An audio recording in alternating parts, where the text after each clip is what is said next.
Welcome to the Danny Clinkscale Reasonably Irreverent podcast. Insightful and witty commentary, probing interviews, and detours from the beaten path. After a little bit of a delay, here we are with Thirsty Thursday, Sense and Nonsense. Our lives are busy. Sometimes things pop up. We just can't do it. We know you're thirsty for our knowledge, our wit, our brilliance. And so most times, each and every other Thursday, we get after it. But if not, it's soon to come, and it is this time around. Always enjoyable to be with Joe. He promised some special beers. Not that this is the beer we're drinking is not a good beer. Kansas City beer. Who makes this? Do we know? Let's see. On the side, Kansas City Craft Brewers, a collection of KC area beer professionals assembled to make great beer. So there you go. So we're having a red lager, but Joe says he's got some fancy stuff, but he left it in his truck, so it's cooling right now. So we'll be able to unveil a cool beer in part 2 of our Thirsty Thursdays. We've got the fact check. We got some fun things to talk about. Embracing life once again. Unmasking. But I've got a really funny story about why we were wise to use masks. A very funny story, actually. All that wrapped into one gigantic ball of joy. And it comes your way next on Thirsty Thursdays, Sense and Nonsense. And we're rocking and rolling next. More of Danny's Reasonably Irreverent podcast after this. The bitter cold snap in February was just another intense reminder of how important it is to have a quality heating and cooling company on your side. That's why you need to know about my friends at Dillon's Heating and Cooling. Jeff Dillon and his top-quality staff provide honest, affordable, and reliable service all year long. Their number one priority is taking care of the customer and focus on being genuine, always following through and standing behind what they say and do. If you need HVAC or AC repair, it's important you get help from a team of professionals. Dillon's Heating and Cooling's team can walk you through a range of products, the advantages of heating and cooling systems, and ultimately help you find the best HVAC system for you. They're always glad to answer your questions and set up an appointment for an installation consultation. Whether you're looking to upgrade to a newer model of your current system or need one installed in a new home, give my friends at Dillon's Heating and Cooling a call today at 913-214-0529. That's 913-214-0529, or visit dillonsheatingandcooling.com to answer all of your questions. Dillon's Heating and Cooling. Their slogan is their goal, always treating you like family. Cinematic Visions has been an affordable solution for professional media production in Kansas City since 2003, offering award-winning video production and creation, as well as a wide array of digital and social media management services. From planning, scripting, filming, editing, and post-production, to delivering your product to a watching world, Cinematic Visions will provide professional and affordable services for you and your business with the necessary return on investment to make it all worthwhile. Cinematic Vision's goal is to unlock the power of storytelling through video and a strong online presence for your company. Beyond the numbers, they want to inspire and evoke your clients to feel and act. Let my friends at Cinematic Visions embed your brand where it belongs, in your customers' minds. You can find them online at cinematicvisions.com or with a quick phone call at 816-600-6300.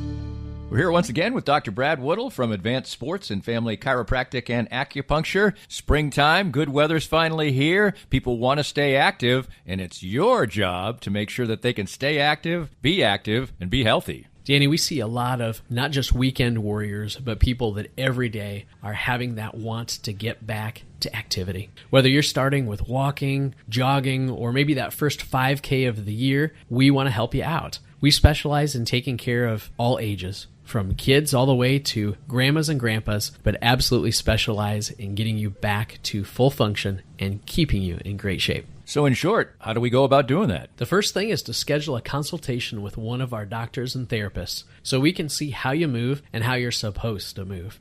Based on our assessment, we can put together a short treatment plan and a set of goals to help you both feel better, function better, and most importantly, stay better for this year and many years to come. Learn more at asfca.com/Danny. That's asfca.com/Danny. Most of us have experienced auto accidents, and it's no fun. And even less fun is trying to work on the insurance aspects afterwards and getting full value after an auto accident. I'm here with David Cowan from WreckExpert.com. And David, you have an unusual and important niche for people after an auto accident. We have a passion to teach car wreck clients what they deserve. Getting your car repaired only fixes the damage and the paint. Getting paid for your car's loss in value is called diminished value. Chances are you've never heard of this before because most people aren't looking out for you. We help people collect thousands to tens of thousands of dollars for their car's loss in value after the wreck. And if somebody wants to come to you for that, what's the original assessment cost them? We offer a free review of any insurance claim to see how we can help. You can't beat that. Great expertise and assistance in getting full value after an auto accident from David Cowan. Visit WreckExpert.com and learn more. If you'd like to join these and other great sponsors and market your business to a growing and engaged audience, contact us at Danny@DannyKlinkscale.com. Look forward to hearing from you. All right, Danny, we're back. How are you, sir? Doing good. Stranger. Did some traveling. First time sort of a roadie trip with my wife. Oh. She's feeling better. And it was a work trip for her. She's working on some stuff in St. Charles, Missouri. We stayed in the historic downtown area, which is very cool. That's St. Louis-ish? Yeah, it's 20 miles outside St. Got Louis. it. And we always, now, when we go to the St. Louis area, we take 36, not I-70. And it is by far a more enjoyable experience. Now, if you're deciding if you want just alacrity, you should take I-70 because it's faster. What if you really want to visit these sex shops along the interstate? Well, then you take I-70. What I like is when there's one thing that I find interesting is when you're on a highway and there'll be a billboard for something that is like 3 hours 300 miles away. Right. Like, visit the Eisenhower Museum. Visit to the Golden Brick Road in Wamego. I've been there. Well, I have too, but they've got a billboard outside of KCK. Right. But there's some odd thing. Like sometimes you'll be going down the highway and there'll be just sort of this obtuse mile marker. Like it'll say Reading 14 miles, Taos 367. Madrid. Right. Or Madrid, as they would pronounce it. You know, one thing that was interesting I noticed driving through Missouri is Missouri has a whole lot of towns that are named after other towns. Yes, and a lot of French cities. What's the deal with that? I don't know. I think it was the fur traders, maybe, the French fur traders. But there was one exit, and it said Mexico, Louisiana. Now, theoretically, on the road we were taking, that exit literally could have gone to both Louisiana and Mexico. Oh, yeah. The real ones. But I think it just meant those two little towns. I'm guessing it meant the town. But anyway, the Driving 36, set it on a couple of platforms this week. It's just a lot. It's nice countryside. It's a good road. It's two lanes on each side. It's a highway. Yeah. And there's way less traffic, way less sex shops. Well, it would not be going to St. Louis if you weren't stuck behind two semi-trucks dueling it out for 54.5 miles an hour. Right. And then what I also remembered when I got there, eventually we end up on I-70 for a short span of time from Wentzville to St. Charles. Though, I mean, now they do it right. There's like 800 lanes near St. Louis, but that is a mess there. Oh, dude. The traffic there is just crazy. Yeah. I mean, especially for a man of your advanced age, driving a vehicle with that many lanes, it's got to be confusing at times. No, I'm a good driver, actually. All right, listen, it is fact check time, Danny. All right. We don't want to get off on tangents. Did all this work? Okay. Last time you said we were going to be miscreants. Mm-hmm. And I thought maybe people might want to know what that means. What do you think miscreant means? It's just somebody who generally is misbehaving, really. That's right. Someone who behaves badly or in a way that breaks the law. Right. It's more leaning toward, I mean, you can say it in a jolly way that you're just harmless mayhem, but generally it's leaning toward criminal behavior. I think so, yeah. So that was not us. I mean, not right this moment. The KC Red is pretty good, by the way. It's not bad, right? It's not owned by Belgians yet. It says that. It says that on there. It says yet. Yet. Yeah, they're taking a little shot at... yes. Yeah. Yes, they are. At the Space Camper. Hey, last time we had a Keller beer, or as I would say it, Keller beer. Yes. Do you know what a Keller beer? Do you know what makes it a Keller beer? I don't, but I just love your fey German accent every time. Das Keller beer is a lager, which is typically neither crafted nor pasteurized. So it's neither clarified nor pasteurized. And Keller beer actually means cellar beer. So I guess they used to, brew it in the cellars of their houses. And so it had a different taste because it was brewed cold. That's interesting. What popped into my head here is I am returning to say goodbye to my family home this weekend. Oh, are you? Yeah. Headed out east. My mother is moving out pretty darn soon, and they just moved up the date. And, I was like 3 weeks ago, I was sitting around, and my life had not maybe opened up to the point with my wife has had some health issues that I thought it was even possible for me to go back east. And I thought to myself, I'm never going to stay in my house again. Yeah. And I was like, let's see if I can make that happen. And my wife is really getting better, and so I can leave. And that's going to be a little weird.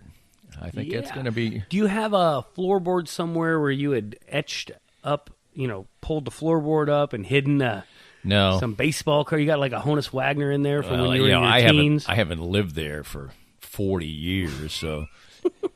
But it's my childhood home. I moved there when I was 8.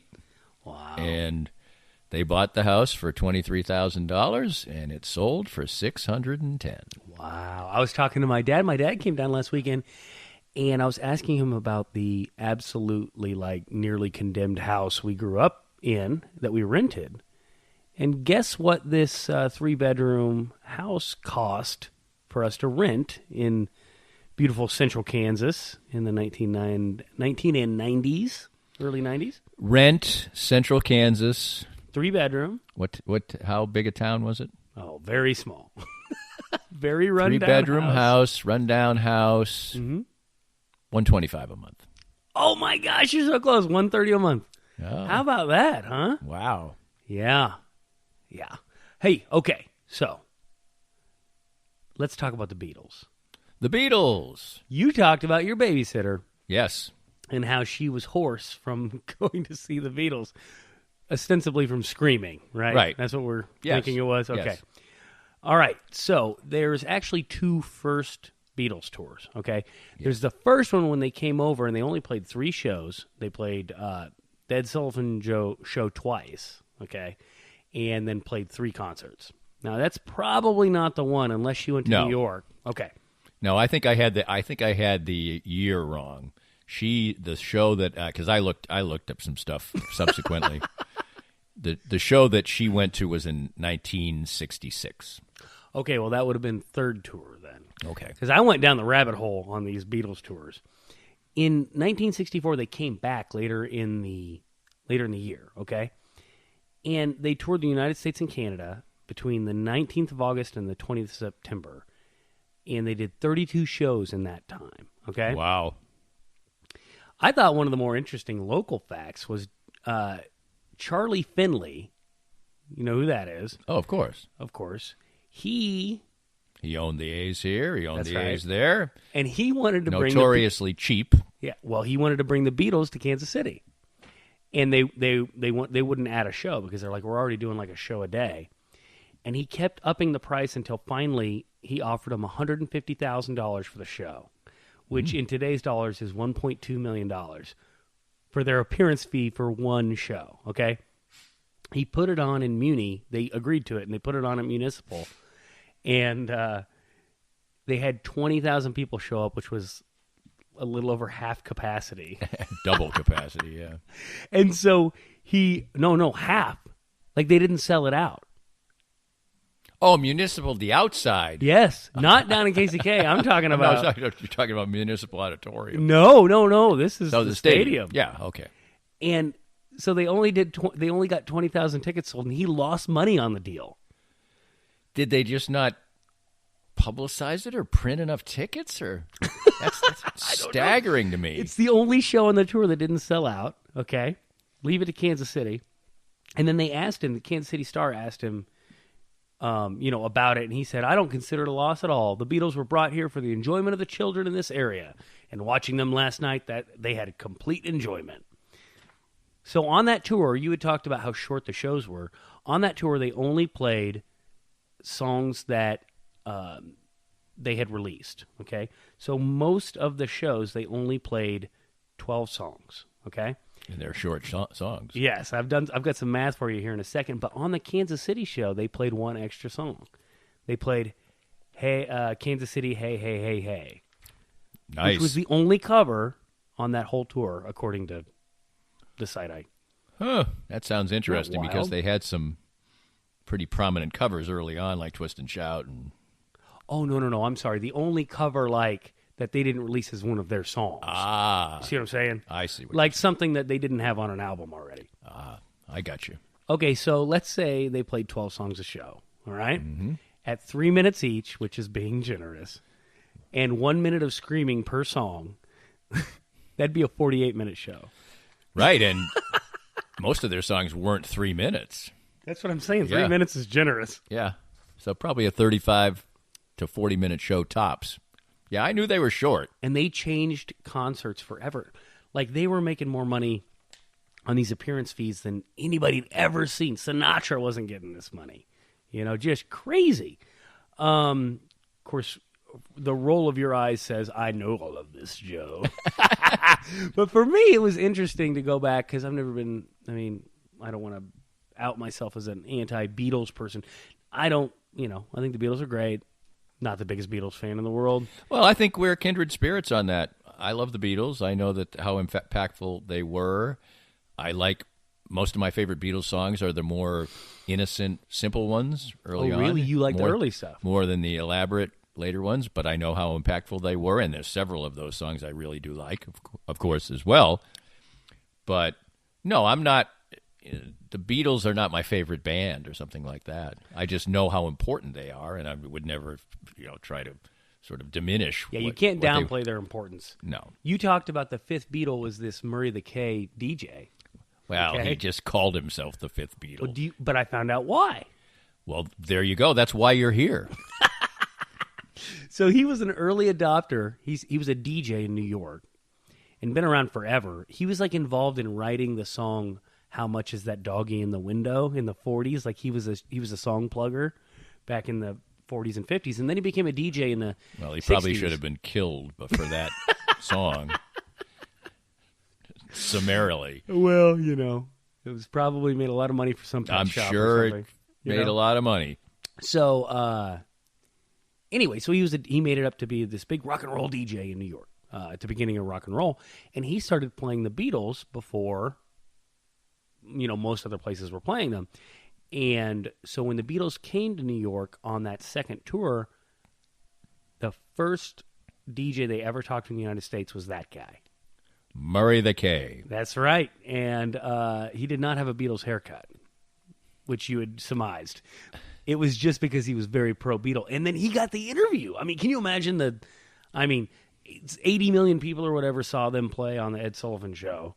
And then they're going to, you are the one DJ that gets their interview. That's a thing, I think I've talked about this before, but the documentary film that Ron Howard made about the Beatles probably 5 years ago now is really outstanding. And if you are a real Beatles diehard, you'll love it because I don't believe there's any narration. It's just them talking in old films and interviews, and they were a riot. I mean, they were really funny in interviews. Oh, really? They didn't take them very seriously at all. I think they were maybe drunk or high in some of these, some of them, or at least drunk. I don't know if they were getting high then yet, but probably. But anyway, they just had fun with it. I mean, and it's a very entertaining documentary. And if you're a Beatles real diehard, I can't imagine that you haven't seen it. But if you haven't, he did a great job with it. I'll have to check that out. On that 64 tour, the longer one, they met Bob Dylan, who now we're talking my language. And Bob Dylan sat in their hotel room, and they offered him amphetamines because that's what they were taking at the time. And he was like, "No, man, that's not really my scene." And he smoked a joint with them, and a couple of them had never done it. A couple of them had only done it once or twice. And so he sits there and smokes a bunch of weed with them. And Paul McCartney had one of the road managers come in, and he told him, "I got the secret to life figured out." And he made him sit there and write down his thoughts. And he later said that the only thing that was really worthwhile that he could read was, "There are 7 layers to everything." Must have been some good weed. Must have been. Well, when you're hanging out with Bob Dylan. And also your first time. So. Yeah, whatever, I wouldn't know. And you're probably hopped up on amphetamine. So That doesn't help. that seems like an odd drug of choice. Well, I guess if you're doing a tour like that. Yeah, they were getting death threats. They were getting death threats in one of the cities in Canada I read about. They got death threats because they thought Ringo, it was anti-Semitic because they thought that he was Jewish or whatever. Oh, right. I've seen the stories about that. And so after the show, they jumped on a plane and flew right to Jacksonville, where there were segregated shows. It's just man, Danny, the 60s. on 7 different layers. Bringing it all back. You talked about giving me the fisheye last time, which means to scowl, okay? Right. Obviously, everybody knows that. But do you know where the term fisheye came from? Because I looked that up. Well, I think when you give someone the fisheye, you're really kind of doing it with your eyes, like an eye roll sort of, but I'm sure it's accompanied by a scowl. Well, I mean, not necessarily the look. I just mean the word, the term right. fisheye. Oh, yeah, I know. I would assume maybe it's because it's the kind of gaze that a dead fish would give you. Or The term fisheye was coined in 1906 by American physicist and inventor Robert Wood, who's famous for lots of other things I didn't write down, but I recognize the name. It was based on how a fish would see an ultra-wide hemispherical view from beneath the water. So that's where they came up with fisheye view, which fisheye lens. Fisheye lens, right? So there you go, buddy. We talked about Full House and how much you love that show. No. I've never seen it. I've never seen an episode. It's terrible. Is that the one with Bob Saget? Yes. And the show was so bad and that he turned into the filthiest comedian. Oh yeah, ever blew my mind in reaction to that. I think. I mean, just real so profane. How about this, audience? For this first segment, we have 3 beers here, okay? Joe has summarily taken the second of the 3.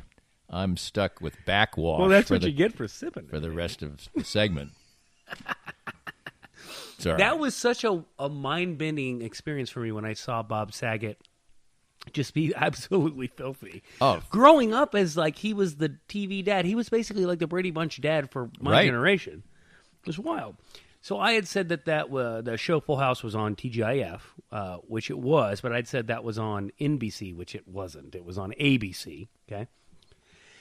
And ABC has a long history of family programming like The Brady Bunch and Leave It to Beaver and here's a fun fact for you. Yeah. And a good fact check for the next time. For a long time, ABC was the gutter network. Yeah. It was CBS, NBC, ABC. I mean, which people probably can't even imagine because it, obviously at one point became a super powerhouse, but and now it's just considered one of the three networks, but it was like really It's also funny because ABC or any network, way down the ladder. Any network would kill for the ratings they had back when they were the gutter ball. Oh, sure. So anyway, so TGIF was part of this. A show that would have gotten canceled. Oh yeah, like in 1968 would be the number one program with a bullet. With a bullet, yeah. There's another good fact check. Where's that come from? There you Boy, go. howdy, they just fall from the sky like manna. Anyway, so the four most famous shows on TGIF were Full House, which you've never seen. And I wanted to know. Well, I've seen it, but not, coming up on Friday, Full House. I mean, I've never watched it. Never watched an episode. Okay. How about, have you ever heard of Family Matters? Sure. Okay, that was the Urkel show. How about Step by Step? That one doesn't ring a bell as much. Step by step, day by day. If you're a child of the 80s, you remember it. How about Perfect Strangers? You remember that one? With Balky? No, not much either. I mean, I all the titles I remember because you just inundated with promotional announcements at that time, and there still were, not that many channels, even in the 80s. Well, anyway, that's TGIF. Can you remember what Marsha's sister on the Brady Bunch's name is now? Because you couldn't last time. I could remember the actress's name. But what's the character's name?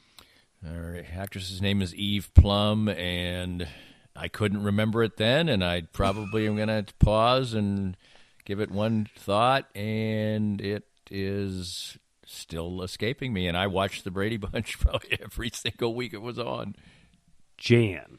Oh, you know what? Even when you say it, I don't go, what? Boy, that's forgettable. Right? I mean, what a terrible name for a character, Jan.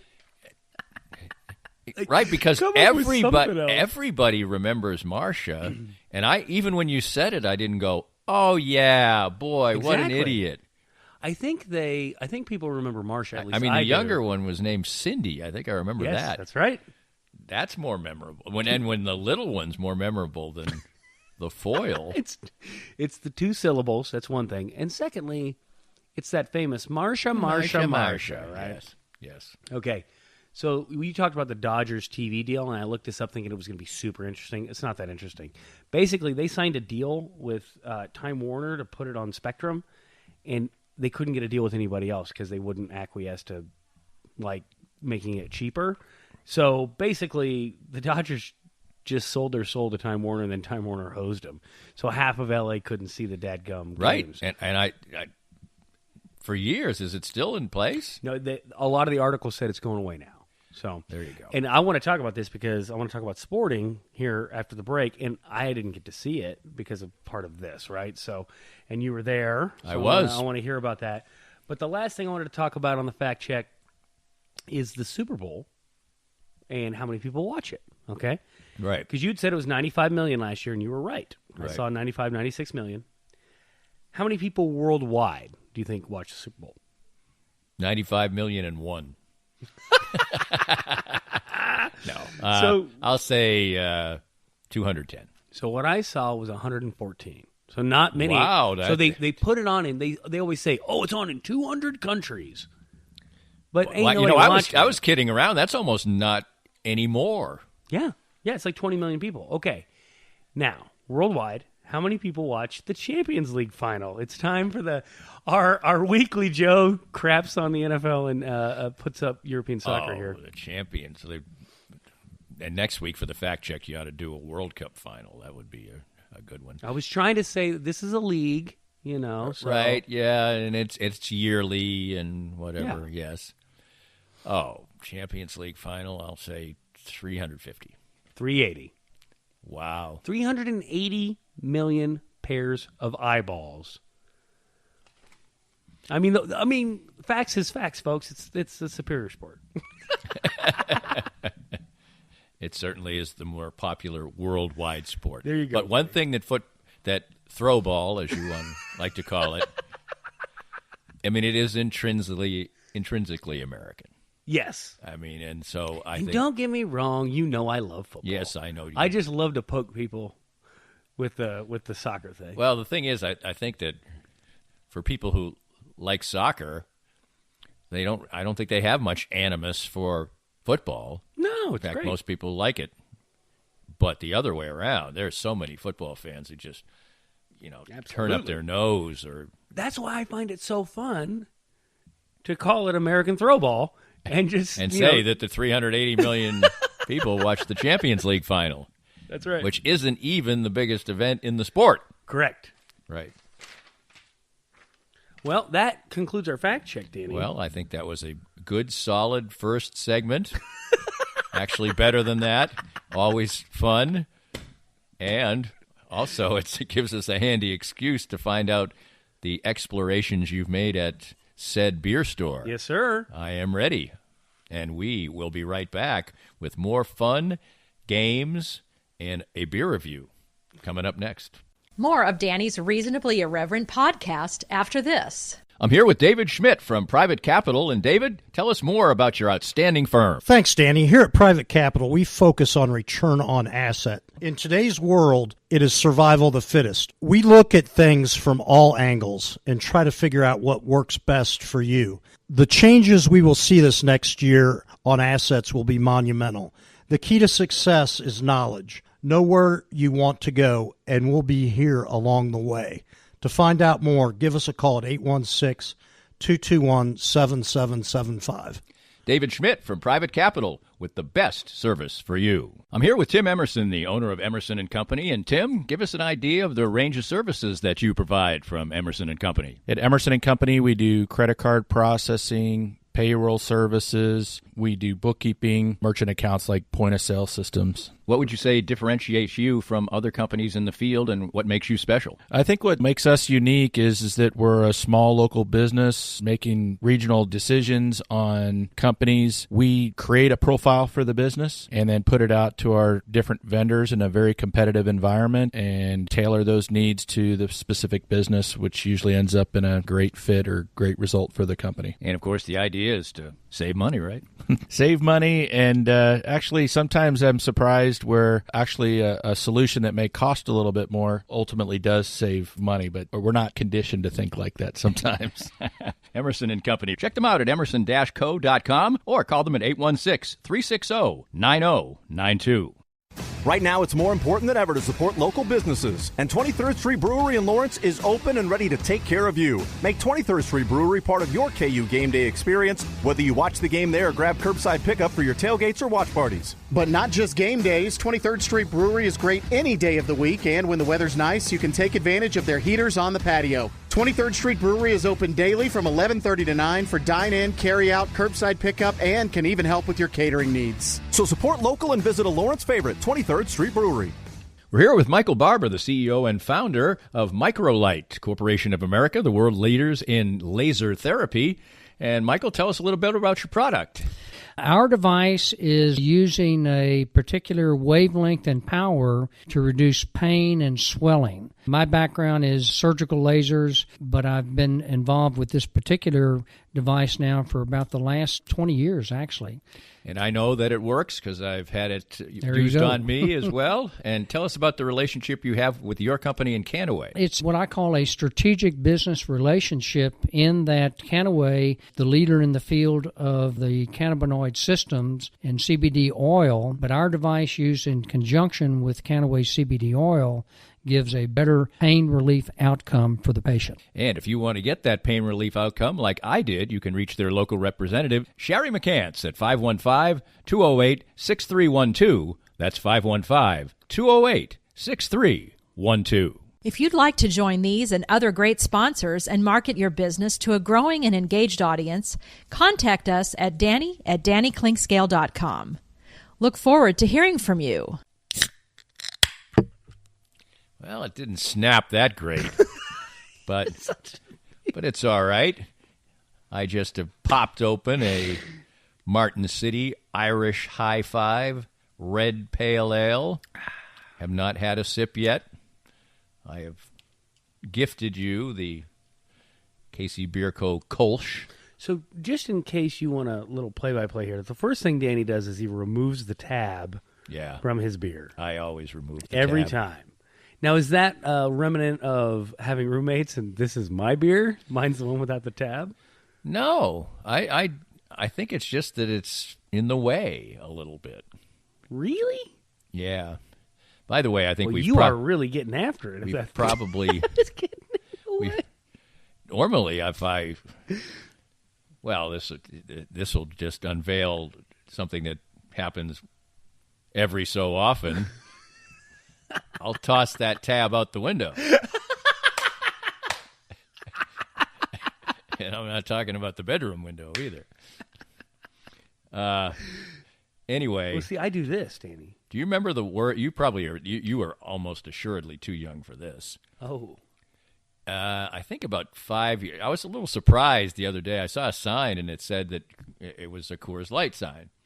And Coors Light only started in 1978. And I was surprised at that, but I didn't remember. Thinking back, there wasn't light beer before that. Yes. So anyway, the old Silver Bullet started in 78. And probably a couple years later, they came out with this beer top that there was no tab. You pressed it.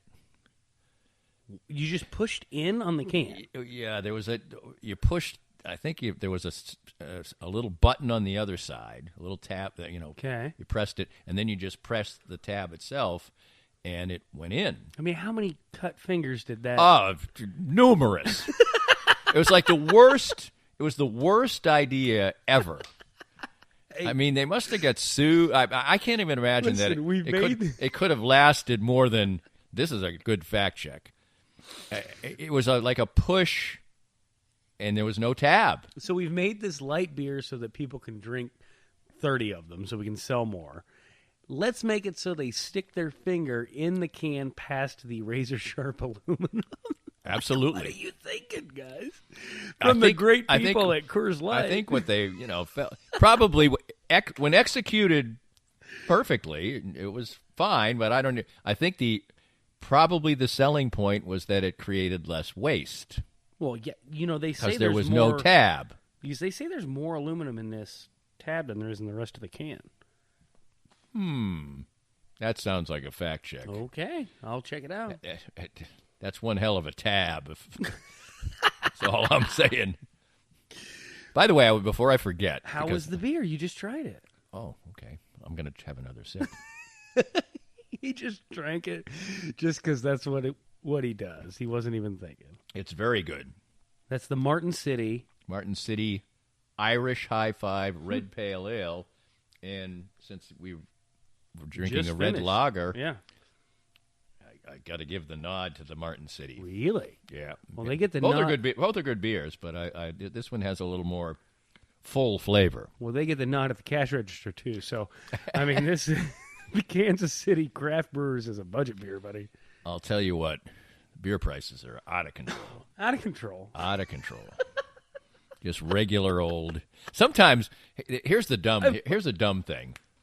Okay, what's here's the a dumb? Here's a dumb psychological ploy that you can play on yourself. Okay. Sometimes I'll go to the store and I'm like, God, these prices are out of hand, man. I don't want to pay $11.99 for a 6-pack, and $8.99 is pretty painful. Yes, steep. Very so steep. Especially if you want to slum it, you can go over to Missouri and buy some Bud Ice for $3.99 a 6-pack for tall boys. But I like to have a good beer. Correct.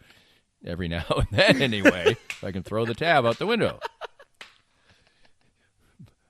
So sometimes I'll be in the store and I'm like, I just ain't paying that for a 6-pack. So I'll go buy a 4-pack of Blue Moon, which is a good beer. It's not terrible. And it's $5.99. It's a wheat beer. It's not, that's not really hardly a better price, but no. I'm only paying $5.99. Yeah, it's $1.50 a beer is what it is. At that moment in time, right, it's still not good. But luckily, I'll give them a plug. right near my house in Shawnee, there's this place called Justin's, Uh-huh. and they have overruns a lot of times, and they put them right in the front of the store, and it's a good bargain, and they're good beers. I find that the ones that are a good bargain at my local Ryman's is that there's always a stupid name to it, right? It'll be like,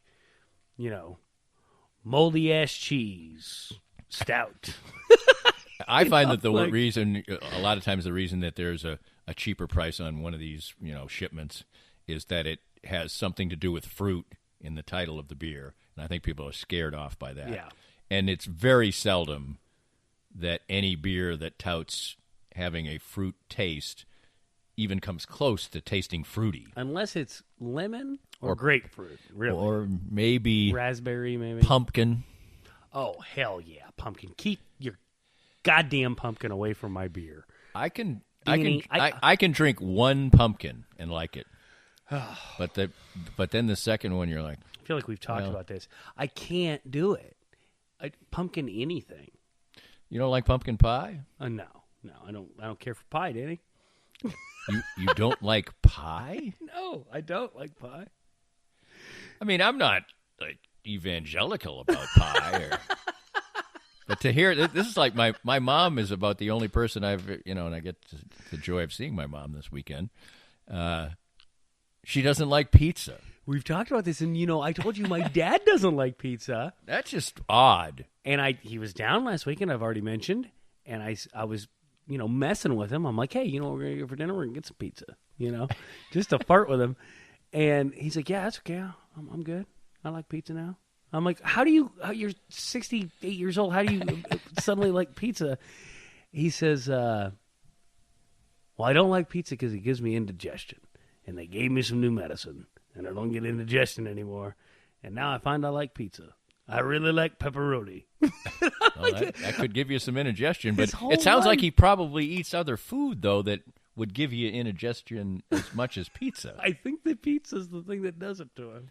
No, that has nothing to do with my mother. Just for whatever reason, just doesn't. She just doesn't like the taste. I know. I don't even understand. It's like a sandwich, really. For real, I don't. It wasn't until this weekend that my dad even told me this. He's like, his whole life he's just been anti-pizza. Like, who's anti-pizza, Danny? Well, my Our parents. My dad also has long said he doesn't like to eat Chinese food, which I just find, somewhat stupefying. Yeah. First of all, he loves buffets of any kind, except Chinese buffet. And if you go into a Chinese buffet, there's just all kinds of food. They got chicken of every kind. They get chicken. No, not even. I'm not even saying. But there's, there's noodles, which I assume he likes. There's rice. Who doesn't like rice? I mean, who doesn't like peel and eat shrimp? Come on now. I know. You're at one of those snazzy $11.99 places. They might have some of them tiny little crappy crab legs that they bring out, and everybody's waiting. Have you ever been to one of those places where it's all you can eat crab legs at a Chinese place, and you see like a group of morbidly obese people like gathered around the end of a buffet line, and then here comes this poor bastard from the kitchen with a fresh basket of crab legs. He's got to dump these out as these ferrets are just going after it, trying to take every crab leg they can. By God, I paid my $11.99. I best get my fill on crab. I may have mentioned this before. What I don't understand at the buffet, maybe it's because they are somewhat obese and don't want to shuffle back up to the buffet. But they just put these enormous amounts of food on the plates, yes, to the point that it's like falling off the side, and you can go back. It's gonna get cold. Yeah, right. You can go back. They're not gonna turn you away, right? Because obviously, I'm somewhat renowned for being a healthy eater, but I like a Chinese buffet. I'm a fan. Hey. So what I try to do, what I absolutely do, is the first pass through, because I know I'm going back. And it's good food, there's good value, and I'm going to be hungry in an hour anyway after I eat Chinese food. I really keep it small on the first go-around. Yeah. My first go around, I'm like heavy on veggies, heavy on rice. Let's fill up on something that doesn't suck, right? Because the second time, it's crab rangoon, it's fried everything, you know.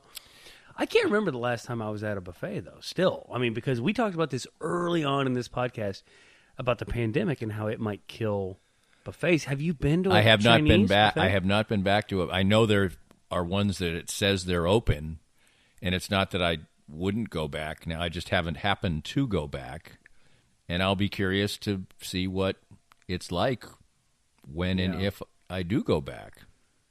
But by the way, about the crab legs, oftentimes if you're there, there'll be a sign that says, no crab legs in the to-go. Exactly. Right? They won't let you. There's some bastard that's come in there and filled his Right, whole he's thing just up with crab Right, legs. he's filling his giant, stuffing them. Styrofoam is ripping. His pockets are full of crab legs. Speaking of buffets opening back up, man, no more masks, huh? I mean, come on. I'm fully vaccinated. I am too. Dude, I went through it. I went through COVID, getting it. I went through getting the shot. Felt like I had it again. It was awful. My bones hurt. Second shot, exhausted for 2 days. No side effects for the old man here. That's what every old person's told me. I got my shot. COVID didn't kill me the first time. You're welcome. I'm doing my part for everybody else getting vaccinated. And I walked into the grocery store 2 days ago without a mask on, and it was fantastic. You know, we went mask-free on the drive to St. Charles, into Brookfield, Missouri, into the restaurant, no masks. But I'll say this, I bet 3 months before, if we'd gone in there, 100%, it would have been few, if any, masks. Yeah. It felt a little weird. It was a little like you felt like you forgot your belt. Or Yes, felt a little naked, right? Yes. Absolutely. So we were thinking about, you and I were talking a little bit earlier about the pros and cons of these masks, right? And I think you have a story about a very con thing. So I'll just give you my take on it, and then we're going to let you run with it. I am out and about with my job all the time, right? And so I have to use public restrooms. Right. I walked into a gas station for the first time in a year without a mask on to use the restroom, and I'm like, oh, it reeks in here. Oh, yeah. I've had a mask on for the last year. So there you go. There's a pro. Right. Pro to mask is you don't have to smell the gas station bathroom. Second pro, oh, no, I wasn't going to say that one. Oh, I'll say this. I was at the sporting game the other day covering it, and my seat was outside, and it was a little cool. Okay, it was, and I was like happy I had my mask on because it made you feel a little warmer. It does keep you warmer, no doubt about it. My kids are the same way. They're like, well, I'm chilly, so I'm going to wear my mask. Of course, they get home from school, and for 2 hours they're wearing their mask around the house. They don't even notice it. They're going to be the mask generation. You've been doing it for so long. Here's the story that I'll tell you. This is a fascinating story, and I wish that somebody had done this maybe a year ago, and it would have been a tremendous public service announcement. My wife and I went out to dinner in St. Charles, and we didn't have to. I think they still were mask option. I don't remember, but anyway, we were eating and drinking. So she was sitting with her back to the window, and the sun was going down, and it was coming right in the window, and it was. So she was in the shaft of the sunlight, okay? Really, really bright. Yeah. And like a halo around the back of her head. Right. And we started talking. Every time she said anything, you could see spittle, dozens of spit droplets. Yeah. Which you only would see with that sunshine. And I was just taken aback. I was like, honey, you can't believe this. I mean, every time you talk, there's like dozens of little spit things coming in. Oh, she's going to love this. And she's no, she felt kind of bad then, but this is no different than anybody. It's just that we can't see it. For sure. And I was like, boy, if somebody just had taken a video of something like this and put it as a PSA a year ago, nobody would have believed it. Well, there's that. There's that. But I think it would have been really effective, because I think when people said, "Oh, there's all these droplets in the air," and I think people were like, "Well, come on, what are you talking about?" So one of my people I work with, I work with like 20 people, okay, and nobody's been sick for a year. I mean, other than COVID, right? Right. Almost everybody got COVID. And I met him out on a job the other day, and he's talking like 3 octaves below his normal speech, and I'm like, what's going on with your voice? And he's like, I'm sick, man. I got this, I'm all congested, and it struck me that it had been a year since I'd seen anybody that was sick with anything but COVID, because everybody wore a mask and nobody spread any sickness around. It's crazy.